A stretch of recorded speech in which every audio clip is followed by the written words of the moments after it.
உலகத்துக்கு பேராபத்து கொட்டி கிடக்கு அப்படிங்கிற மாதிரி தான் ஈரான் இஸ்ரேல் யுத்தத்துல ஒவ்வொரு நடவடிக்கையும் நடந்துகிட்டு இருக்கு. ஏறக்குறைய இந்த பயலுக 3 பேரும் சேர்ந்து அதுல திமு திமு திமு திமுன்னு இறங்கி நடக்க ஆரம்பிச்சிட்டாங்க. இனி உலகம் தாங்குமா? அது தெரியல.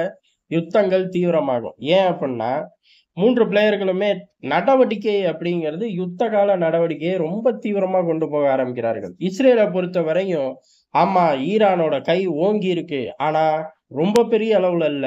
மைனூட்டான விவகாரங்கள்ல மட்டும்தான் நாங்க அதனால நீண்ட கால யுத்தத்துக்கு தயாராயிட்டோம்னு அறிவிச்சுட்டாங்க. ஏலே ஒரு அடிக்கு இப்படியாடா நீண்ட கால யுத்தம் அப்படின்னா என்ன அர்த்தம்?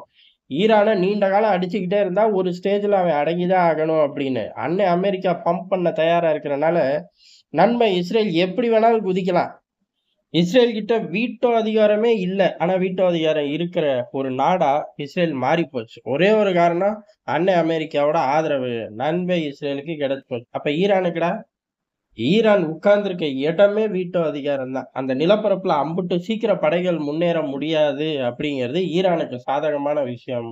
ஆனா சுத்தி உள்ள எண்ணெய் வயல்களை பூரா பத்த வைக்கக்கூடிய தீக்குச்சி, திறமை 2மே ஈரான்ட்ட இருக்கு. அப்ப அவன்கிட்ட வலுவான ஆயுதம் இருக்கு. பிராந்திய லெவல்ல வீட்டோ கையில வச்சிருக்கான் என் மனுஷன் அப்படின்னு சொல்ற மாதிரி அவர்கள்கிட்டயும் கெத்து இருக்கு, மைலேஜ் இருக்கு. ஒரு சேர அப்ப அடிப்பார்கள். அப்ப 2 பேருகிட்டயும் 2 இருக்கு. தூக்கி போட்டு மிதிப்பாங்க மாத்தி மாத்தி. யுத்தங்கள் கண்டினியூ ஆகும். அத மனசுல வச்சுக்கிட்டு தான் நீண்ட கால யுத்தம் இஸ்ரேல் அறிவிச்சிருச்சு. ஈரான் சம்பவம் பண்ண ஆரம்பிச்சிருச்சு. ஈரானோட ஆளில்லா விமானங்கள் பெரிய அளவு மாற்றத்தை கொண்டு வந்துச்சு. எங்க உக்ரைன் களத்துக்குள்ள மாற்றத்தை ரஷ்யாவுக்கு கொண்டு வந்துச்சு. அதுக்கு அடுத்து அதோட மேனுஃபேக்சரிங் பவர் அப்படிங்கிறது கணிசமா உயர்த்தப்பட்டுச்சு. யாருமே நினைச்சு பார்க்க முடியாத அளவுக்கு ஆளில்லா விமானத்தை ஒவ்வொரு நாடுகளும் ஃபோக்கஸ் பண்ண ஆரம்பிச்சிட்டார்கள். அவர்கள் டிசைன் பண்ணி பெரிய அளவுல அதுல ஒண்ணுல வெற்றி பெற்றுட்டோம், ஓரளவு தப்பிச்சுக்கலாம் போ அப்படிங்கிற மாதிரிதான். காரணம் அதோட தாக்கம் அப்படிங்கிறது ஆர்ட்டிலரி ஷெல்கள் துளைத்து எறியக்கூடிய யுத்தகலம் பெரிய அளவுல மைலேஜ கொடுக்கும். அதே இது ஒட்டுமொத்த நாட்டுக்கும் பரவுச்சுன்னா அந்த மாதிரி மைலேஜ தான் ஆளில்லா விமானம் எடுத்துக்கிட்டு இருக்கு. தடுக்க முடியல. போராடி தடுக்க வேண்டிய கட்டாயத்துல இருக்கார்கள். ஆனா செலவு அப்படிங்கிறது ரொம்ப கம்மியா இருக்கு. அதுதான் இங்க ஹைலைட்.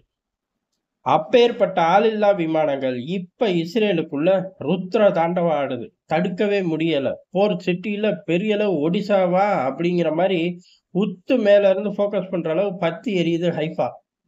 இஸ்ரேலே ஒத்துக்குச்சு. பெரிய அளவுல இது நாள் வரையும் அதாவது இந்த யுத்தம் ஆரம்பிச்சு இது நாள் வரையும் 450க்கும் மேற்பட்ட ஆளில்லா விமானத்த ஈரான் எங்கள நோக்கி ஏவுச்சு.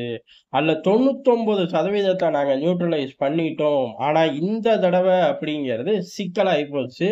ஆனா பிரச்சனை கிடையாது. ஈரான ஒழிச்சே தீருவேன் அப்படின்னு சொல்லி ஐடிஎஃப் அறிவிச்சிருச்சு. ஆனா சிக்கல் எந்த அளவுக்கு அப்படின்னா, பொதுவாவே இஸ்ரேலுக்குள்ள பெரிய அடியெல்லாம் விழுந்தது கிடையாது இவ்வளவு காலமும். இப்ப இந்த யுத்தங்கள் ஈரானோட இப்ப ஆரம்பிச்ச யுத்தம் அப்படிங்கிறது அடி விழுகுது. ஆனா இதுவரை விழுந்த அடி அப்படிங்கிறது மிசைல்கள். அது கூடுதலான செலவு பிடிக்கக்கூடிய விஷயம். எவ்வளவு காலத்துக்கு வச்சுக்கிட்டு அடிச்சுக்கிட்டு இருக்க முடியும் அப்படிங்கிற மாதிரி பல கேள்விகளை கூட கொண்டு வந்து போட்டுக்கிட்டே இருக்கலாம். ஆனா ஆளில்லா விமானத்தை பொறுத்தவரை அப்படி கிடையாது. ஏலே அத கொல்ல தயாரிச்சு வச்சிருப்பாங்கடா. எங்கிட்டாச்சும் ஒரு மூலை முடுக்குல இருந்து ஆப்பரேட் பண்ணி விட்டுருவாங்கடா அப்படிங்கிற மிகப்பெரிய அச்சுறுத்தலும், அத தடுக்கிறதுக்கு அப்படின்னு புதுசு புதுசா அப்கிரேட் பண்ணிக்கிட்டே இருக்க வேண்டியதா இருக்கு. அம்புட்டு அப்கிரேடையும் தாண்டி தான் இப்போ பதம் பார்த்துருச்சு. ஆளில்லா விமானத்த அதாவது விமானப்படைய காட்டுல ஆளில்லா விமானத்த தான் ஈரான் நம்பிக்கிட்டு இருக்கு. அதுல கணிசமா எஃபோர்ட் போட்டு ஒட்டுமொத்த உலகமும் ஃபைட்டர் ஜெட்ட நோக்கி போகும்போது, செலவு பிடிக்குது. நம்ம மேல 1000 பொருளாதார தடைகள் இருக்கு. அதனால மன்னர் ஷாவ விரட்டி விட்டோம். ஆனா மன்னர் ஷா வாங்குன விமானத்த வச்சுக்குவோம். நம்ம கவனத்த பூரா ஆளில்லா விமானத்துல சேமிச்சு, அதுல கொடிய கட்டி பறக்க விடுவோம்னு ஈரான் போட்ட திட்டம் ஈரானுக்கு கை குடுக்குது அப்படிங்கிறது தான் எதார்த்தமான உண்மை. அப்பேற்பட்ட ஈரான் இப்ப பெரிய அளவு இந்த சூசைட் ட்ரோன்கள வச்சு இஸ்ரேலுக்குள்ள சம்பவம் பண்ணிருச்சு. பத்திக்கிட்டு எரியுது. பல பில்டிங் மாட்டிக்கிச்சு. ஸ்ட்ராட்டஜிக் லொகேஷன் சைட்டுகளே மாட்டிக்கிச்சு. இதுதான் பெரிய ஆச்சரியத்தோட உச்சம். இந்த அளவுக்கு கிளச்சு போட்டனால தான் ஈரான் மீது நீண்ட நாட்கள் யுத்தம் அப்படின்னு அறிவிச்சிருக்கு இஸ்ரேல். இதுவரையும் அறிவிச்சது கிடையாது. காசால மட்டும்தான் அவர்கள் நீண்ட கால யுத்தம் அப்படின்னு அறிவிப்பார்கள். லெபனான்ல கூட அறிவிச்சது கிடையாது. ஆனா இப்ப ஈரான்ல அறிவிக்கிறது மூலியமா இவ்வளவு கணிசமான சேதாரம் விட்டு வைக்கவே கூடாது. பாலிஸ்டிக் மிசைல் 20,000 வந்துருச்சு. நான் செத்தேன். அதனால அடிக்கிறேன் பார் அப்படின்னு நெதன்யாகு வீரவசனம் பேசினாரு. தப்பில்ல. ஆனா அவரே ஏமாந்த இடம் அப்படிங்கிறது ஆளில்லா விமானமா அதே மைலேஜ எடுக்கும்டா அப்படின்னு ஈரான் இப்ப காட்டிருச்சு.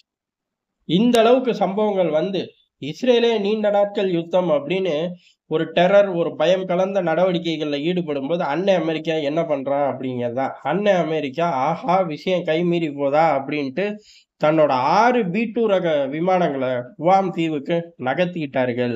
அந்த தீவ நோக்கி பறந்துகிட்டு இருக்கு. 1, 2 லேண்ட் ஆகுது. இது ஈரான நோக்கி போய் குண்டுமழை பொழிஞ்சா, ஈரானோட நிலைமை என்ன அப்படிங்கிறது தான் ஸ்டெல்த் தொழில்நுட்பத்தோட அதிநவீன தொழில்நுட்பத்தோட உச்சகட்ட பவர்ல இருக்கிறது. இப்போதைக்கு அடுத்த வெர்ஷன்ல இருக்கிறது அப்படிங்கிறது பேப்பர் படி அமெரிக்க B2B குண்டு வீச்சு விமானம் தான். நமக்கு பிடிக்குது, பிடிக்கலைங்கிறத தாண்டி. ஏலே நீ புதுசா கண்டுபிடிச்சு பேர் வச்சு அதோட வடிவத்த மாத்தியிருக்க. நான் பழசுலயே அதே அப்கிரேட கொண்டு வந்துட்டேன்னு TU ரக குண்டு வீச்சு விமானங்கள ரஷ்யா எப்பயோ அறிவிச்சுட்டு போயிருச்சு. பெர்ஃபார்மன்ஸ் அப்படிங்கிறத செய்யறக்கு காலம் வரணும். அப்படி நினைச்சிட்டு இந்த பயலுக வெயிட் பண்ணாலே உலகத்துக்கு நல்லது. காலம்லாம் வராது. நம்ம தான் கிரியேட் பண்ணணும் அப்படின்னா, யுத்த காலத்த பொசுக்குன்னு கிரியேட் பண்ணி விட்டுருவாய்ங்க. இப்ப ஈரான்ல யுத்த காலம். 6 குண்டுவீச்சு விமானத்த நகர்த்தி கொண்டு வந்துட்டார்கள். சீனாவுக்கு எதிராவே தயாரிச்சது. ஈரான்ல ட்ரையல் பார்க்க இவர்களுக்கு கசக்கவா போகுது அப்படிங்கிற மாரி.